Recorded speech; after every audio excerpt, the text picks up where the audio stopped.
Hello, my name is Cameron. I make the Howling Halloween videos. You know, werewolves have stalked the silver screens for decades. Imagine an unsuspecting protagonist being confronted with a cinematic beastly monster.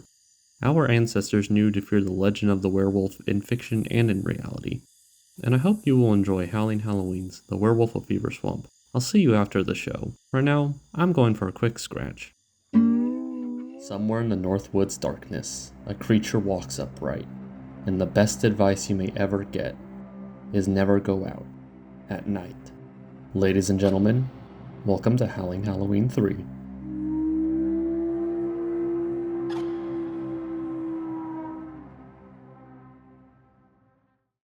Let's make it clear, I have never watched a single episode or read a single book from Goosebumps, with the only media I have consumed from the Goosebumps franchise is the two newer Goosebumps movies. Well, the one from 10 years ago and 7 years ago. Jeez, I feel old. Those two were both pretty fun and enjoyable watches. A little cheesy, but from my understanding, that's kind of the Goosebumps franchise in a nutshell. And I have to say, having never seen any of the Goosebumps episodes, I see why this one is considered one of the best episodes of the series. Because, yeah, it is a great piece of werewolf media. This was more effective at creating a creepy tone with some legitimately scary scenes than some big budget werewolf movies. Okay, I'm not afraid to sleep without a light because I'm a grown man. Yeah, isn't the next movie you're covering next time involving a funny story about you going on a date and being a scared little pussy during the whole movie? Well, that one was scary. Or I'm just very sensitive to loud noises and get overstimulated easily, even though that is not technically canon. Yet the evidence is there. But with all that, let's dive into what many consider to be one of the best episodes of Goosebumps, The Werewolf of Fever Swamp. The story follows a young boy named Grady Tucker, who moves with his family to a remote, fog-covered swamp where his father studies how deer adapt to new environments. Which, this isn't relevant to the episode, but I do love that the dad and mom are like, "We will release invasive species into this new environment for science," because that's never backfired on us. Later that day, Will runs into a crazy meth-addicted looking hermit who makes animal noises. While exploring, he befriends an intense boy named Will, who warned him that something dangerous lurks in the swamp, and that the hermit is actually a werewolf. When Will tells his family about his theories, his dad says that there is no evidence of werewolves. All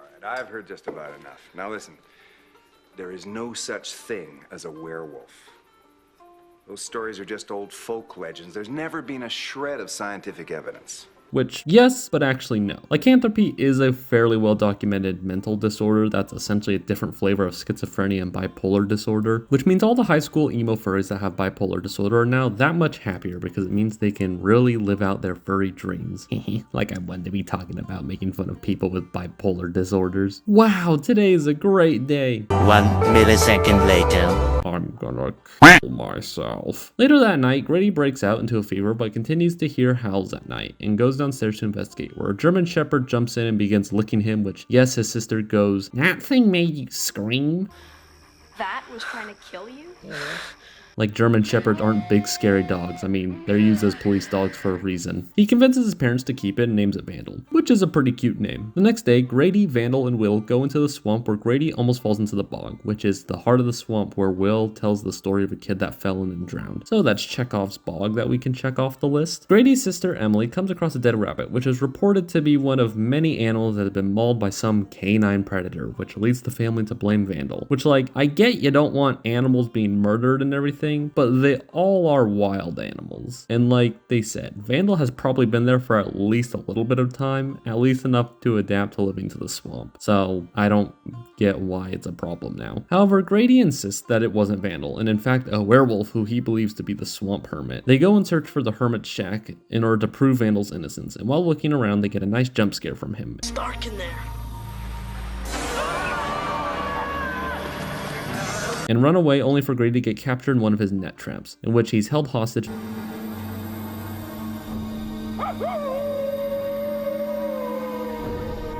until he's able to escape and runs back to his home, and tells his mom that he thinks the hermit is a werewolf, and does not bring up the fact that he was trapped and held hostage. You know, two things that actually would bring concern to a parent. Suddenly a deer is thrown through the window, causing Grady and his mom to go out and discover that all the deer have escaped, except the one dead one, of course. And somehow the mom still thinks Vandal is behind all this, because yes, while German Shepherds are big, they are known for their ability to casually tear down fencing with relatively ease in a quick manner. And also fun fact, they have a hell of a pitching arm. Grady Grady locks his mom in the shed and goes off to Will's house after hearing him scream in pain. Just at the same time, Emily returns home and goes inside the house and is confused on why all the lights are turned off, as well as why there's no one home. And then we get this really great scene where we cut back and forth between Grady and Emily as both are exploring a house in the dark. The way each scene parallels with each other is a fun way to keep you guessing on which one is going to have a werewolf in it, because you know one of them is. Add on to that, the music is atmospheric but not obnoxious like a lot of horror movies where the music is so loud that you're not really reacting to the scene as much as you are reacting to the music by itself because it's so gosh darn loud. Grady comes to the conclusion that the werewolf got Will and goes out to confront it, where we get this really cool shot of Grady coming over the hill. Meanwhile in the other house, Emily begins to hear growling where we finally see a glimpse of the werewolf. The snarl of the teeth is legitimately scary, and the sound effects it makes as it lunges towards her and chases her around the house is very unnerving.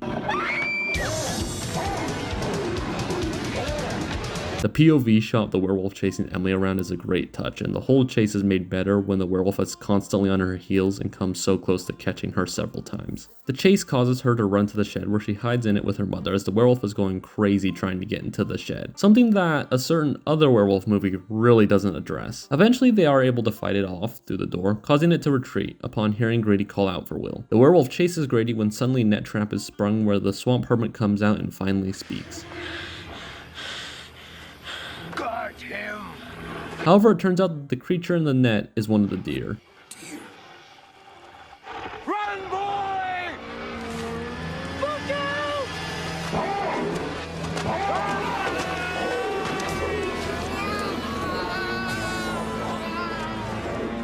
Pretty awesome that we actually get a fairly violent, at least implied death at the hands of the werewolf, with the hermit making this episode extremely dark. The werewolf catches up to Grady and corners him, but the clouds partially block the full moon, causing the werewolf to half transform back, revealing that the werewolf is in fact Will. This is a pretty fun reveal, however one issue I have with this is similar to the one I have with Bad Moon, another werewolf film I've reviewed, which funny enough also contains a fight between a German Shepherd and a werewolf.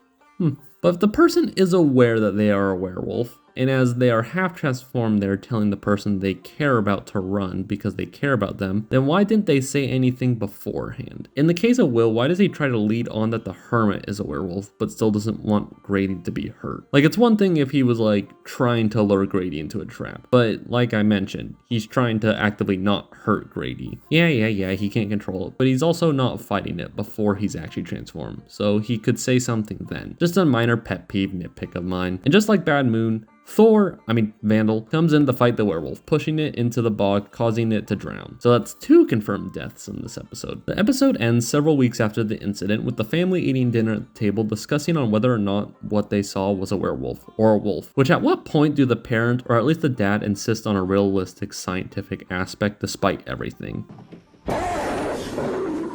And way to end on a nice little jump scare, which is a dream that wakes Grady up, who walks outside and begins howling towards the moon, leaving an open ending on whether or not he's a werewolf or not.